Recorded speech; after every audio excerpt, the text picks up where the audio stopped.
পাপের ভয়ে সবার আগে ভগবানকে অন্ন নিবেদন করলাম।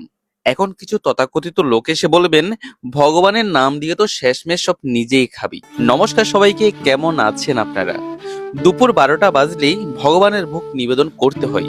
সেটা আমার বাড়িতে হোক কিংবা আপনার বাড়িতে, ভগবানকে নিবেদন করে অন্ন গ্রহণ করাটা কিন্তু শাস্ত্রসম্মত এবং আবশ্যক। এখন অনেকে হয়তো তর্কে আসবেন, কোথায় পেলি এর প্রমাণ? শাস্ত্র দেখা। ভাই, এ কথা একাধিক গ্রন্থে বারবার বলা আছে। আপনারা পড়েননি তাই জানেন না, আর জানতে হলে তো আগে পড়তে হয়, তাই না? একটা ছোট্ট উদাহরণ দেই।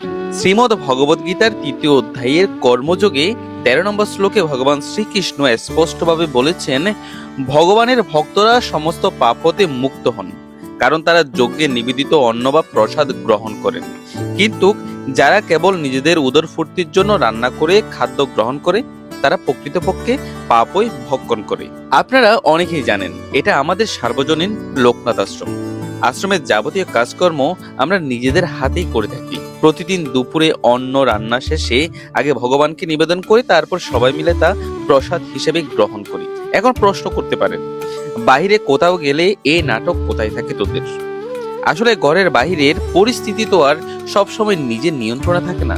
সেখানে কি কিভাবে রান্না করছে, উপকরণ কতটা শুদ্ধ তা জানার উপায় থাকে না। তাই শ্রীমদ্ ভগবদ গীতায় বলা হয়েছে, পরমেশ্বরের আসল স্থান তো মানুষের হৃদয়ে। তাই বাইরে থাকাকালীন অন্যকে কেবল প্রাণ দানের জন্য ঈশ্বরের দান বা প্রসাদ মনে করে মনে মনে স্মরণ করে গ্রহণ করাই শাস্ত্রসম্মত।